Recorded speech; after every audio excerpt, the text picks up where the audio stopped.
मछुआरे के भयभीत होने पर दैत्य हंसकर बोला, तू डर मत, मैं अपने वचन पर दृढ़ हूँ। अब तू अपना जाल उठा और मेरे पीछे पीछे चला।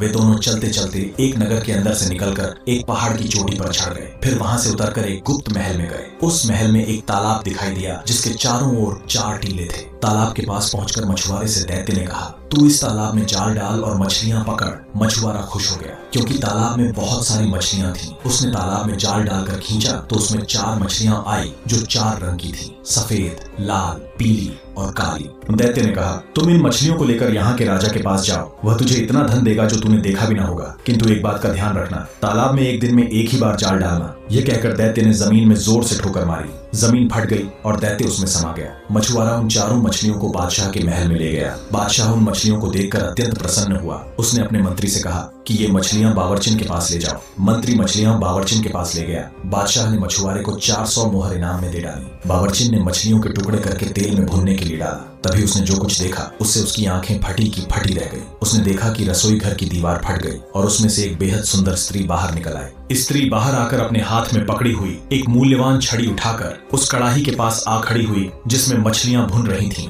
उसने एक मछली पर छड़ी मारी और बोली, ओ मछली, क्या तू अपनी प्रतिज्ञा पर कायम है? मछली में कोई हरकत ना हुई। स्त्री ने फिर छड़ी मारी और अपना प्रश्न दोहराया। इस पर चारों मछलियां उठ खड़ी हुई और बोली, ये सच्ची बात है कि तुम हमें मानोगी तो हम तुम्हें मानेंगे, और अगर तुम हमारा ऋण वापस करोगी तो हम तुम्हारा ऋण वापस कर देंगे। यह सुनते ही उस स्त्री ने कड़ाही को जमीन पर उलट दिया और स्वयं दीवार में समा गई और दीवार जुड़कर पहले की तरह हो गई। बावर्चिन इस कांड को देखकर सुध-बुध खो बैठी। कुछ देर बाद वह होश में आई तो देखा मछलियां चूल्हे के अंदर गिरकर कोयला हो चुकी हैं। वह अत्यंत दुखी होकर रोने लगी। वह सोच रही थी कि राजा को मेरी बात पर विश्वास न होगा। वह इसी चिंता में बैठी ही थी कि तभी मंत्री ने आकर पूछा कि मछलियां पक चुकी हैं या नहीं। बावर्चिन ने मंत्री को सारा हाल बताया। मंत्री को इस कहानी पर विश्वास तो न हुआ, लेकिन उसने बावर्चिन की शिकायत करना ठीक न समझा। उसने मछलियों के खराब होने का कोई बहाना बादशाह को कह दिया और मछुआरे को बुलाकर कहा कि वैसी ही 4 मछलियां और ले आओ। मछुआरे ने दैत्य से किया हुआ वादा तो उसे न बताया, लेकिन कोई और मजबूरी बता दी कि आज मछलियां क्यों नहीं ला सकता। दूसरे दिन मछुआरा फिर उस तालाब पर गया और उसी प्रकार की 4 रंगों वाली मछलियां उसके जाल में फंसी। मछलियां लेकर वह मंत्री के पास पहुंचा। मंत्री ने उसे कुछ इनाम दिया और बावर्चिन के पास मछलियां लाकर कहा कि इन्हें मेरे सामने पकाओ। बावर्चिन ने पहले दिन की तरह मछलियां काटकर तेल में डाली और जब उसने उन्हें कड़ाही में डाला तो दीवार फट गई और वही स्त्री हाथ में छड़ी लेकर दीवार के अंदर से निकली और छड़ी से एक मछली को छूकर पहले दिन वाली बात पूछी। उन 4 मछलियों ने जुड़कर सिर उठाकर वही उत्तर दिया।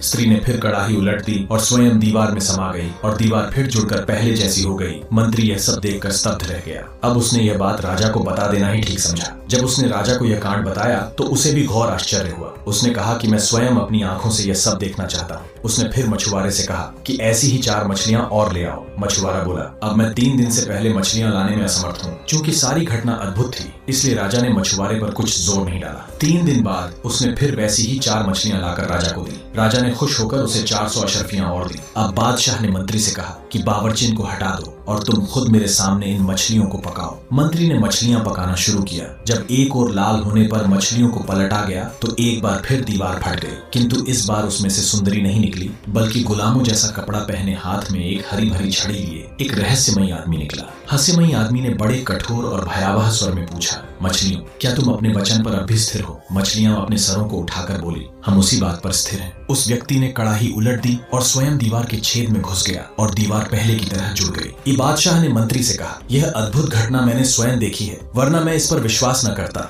ये मछलियां भी साधारण नहीं है। मैं इस रहस्य को जानने के लिए बड़ा उत्सुक हूँ। यह कहकर उसने मछुआरे को फिर बुलवाया और उससे पूछा कि तू यह रंगीन मछलियां कहाँ से लाया था? मछुआरे ने बताया कि मैंने उसे उस तालाब से पकड़ा है जिसके चारों ओर 4 टीले हैं। बादशाह ने मंत्री से पूछा, तुम्हें मालूम है कि वह तालाब कहाँ है? मंत्री ने कहा, मैं 60 वर्ष से उस ओर शिकार खेलने जाता रहा हूँ, लेकिन मैंने ऐसा तालाब न देखा न सुना। अब बादशाह ने मछुआरे से पूछा कि वह तालाब कितनी दूर है और क्या तू मुझे वहाँ ले जा सकता है? मछुआरे ने कहा, वह तालाब यहाँ से 3 घड़ी के रास्ते पर है और मैं आपको जरूर वहाँ ले जाऊंगा। उस समय दिन कम ही रह गया था, किंतु बादशाह को ऐसी उत्सुकता थी कि उसने अपने दरबारियों और रक्षकों को शीघ्र तैयार होने की आज्ञा दी। फिर वह मछुआरे के पीछे पीछे चल दिया और उसके बताए हुए पहाड़ पर चढ़ गया। जब वह पहाड़ के दूसरी ओर उतरा तो वहाँ बड़ा विशाल वन दिखाई दिया। यह वन पहले किसी ने नहीं देखा था। फिर बादशाह और उसके साथियों ने वह वन भी पार किया और सब लोग उस तालाब के किनारे पहुंच गए जिसके चारों ओर 4 टीले थे। उस तालाब का पानी अत्यंत निर्मल था और जिन 4 रंगों की मछलियां उसे मछुआरे से मिलती थीं, वैसी अनगिनत मछलियां उस तालाब में तैर रही थी। बादशाह का आश्चर्य और बढ़ा। उसने अपने दरबारियों और सरदारों से पूछा कि तुम लोगों ने पहले भी इस तालाब को देखा है या नहीं। उन सब ने कहा कि हम लोगों ने इस तालाब को देखना तो दूर, इसके बारे में सुना भी नहीं। बादशाह ने कहा कि जब तक मैं इस तालाब और इसकी रंगीन मछलियों का रहस्य अच्छी तरह समझ नहीं लूंगा, यहाँ से नहीं जाऊंगा। तुम सब लोग भी यहाँ डेरा डालो। उसकी आज्ञानुसार दरबारियों और रक्षकों के डेरे तालाब के चारों ओर पड़ गए। रात होने पर उसने मंत्री को अपने डेरे में बुलाया और कहा, मैं इस भेद को जानने के लिए अति उत्सुक हूँ कि उस बावर्ची खाने में रहस्यमयी गुलाम कैसे आया और उसने मछलियों से कैसे बात की, और यह भी जानना चाहता हूँ कि यह तालाब जिसे किसी ने नहीं देखा था अचानक कहाँ से आ गया। मैं अपने कौतूहल को दबा नहीं पा रहा हूँ, इसलिए मैंने सोचा कि मैं अकेले ही इस रहस्य का पता लगाने जा रहा हूँ। तुम यहीं रहो। प्रातःकाल जब दरबारी यहाँ पर दरबार के लिए आए तो उनसे कह देना कि बादशाह बीमार हो गए हैं और कुछ दिन यहीं पर शांतिपूर्वक रहना चाहते हैं। यह कहकर सारे दरबारियों और रक्षकों को राजधानी वापस भेज देना और तुम इस डेरे में अकेले ही उस समय तक प्रतीक्षा करना जब तक मैं लौट ना आऊं। मंत्री ने बादशाह को बहुत समझाया, महाराज आप यह न करें, इस काम में बड़ा खतरा है। यह भी संभव है कि इतना सब करने के बाद भी आपको कोई रहस्य ज्ञान न हो पाए, फिर बेकार में क्यों इतना कष्ट उठा रहे हैं और इतना खतरा मोल ले रहे हैं। बादशाह पर उसके समझाने बुझाने का कोई असर नहीं हुआ।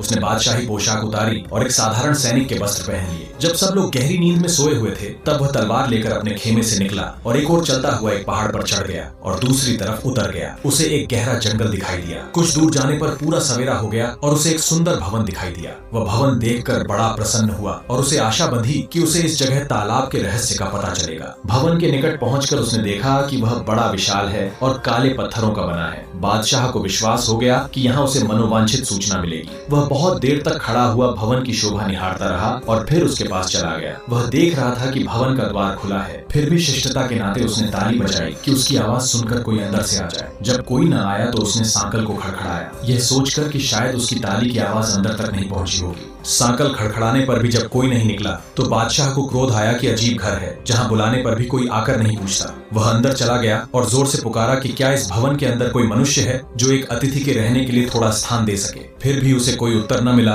तो उसका आश्चर्य और बढ़ा। वह घर में घुसा तो देखा कि अंदर से और भी लंबा चौड़ा मकान है, किंतु उसके अंदर कोई नहीं है। तभी उसे एक कातर आवाज सुनाई दी जैसे कोई बड़े दुख में कराह रहा हो। उसने कान धरकर सुना तो मालूम हुआ कि कोई मनुष्य रो रो कर अपनी करुण कथा कह रहा है और अपने दुर्भाग्य को कोस रहा है। बादशाह ने उस कमरे का पर्दा उठाया जिसमें से यह आवाज आ रही थी। उसने देखा कि एक नवयुवक सिंहासन जैसी किसी ऊंची चीज पर राजसी वस्त्र पहने बैठा है और करुण स्वर में विलाप कर रहा है। बादशाह ने उसके निकट जाकर सलाम किया तो युवक बोला, मुझे क्षमा कीजिए, मैं उठकर आपका स्वागत करने में असमर्थ हूँ, इसीलिए मैं आपके पास न आ सका। बादशाह ने कहा, मैं आपके शीलवान व्यवहार से बड़ा प्रभावित हुआ हूँ। वास्तव में कोई ऐसा अपरिहार्य कारण होगा कि आप उठ न सके, किंतु आपके दुख को देखकर मुझे अफसोस हुआ। आप मुझे बताएं कि मैं आपका कष्ट किस प्रकार दूर कर सकता हूँ। कृपया मुझे अपनी कठिनाई बताने में तनिक भी न हिचकें। कृपया यह बताएं कि आप यहाँ इस मजबूरी की हालत में कैसे पड़े हैं। यह भी बताएं कि यह भव्य भवन किसका है और ऐसा निर्जन क्यों है। साथ ही यह भी बताएं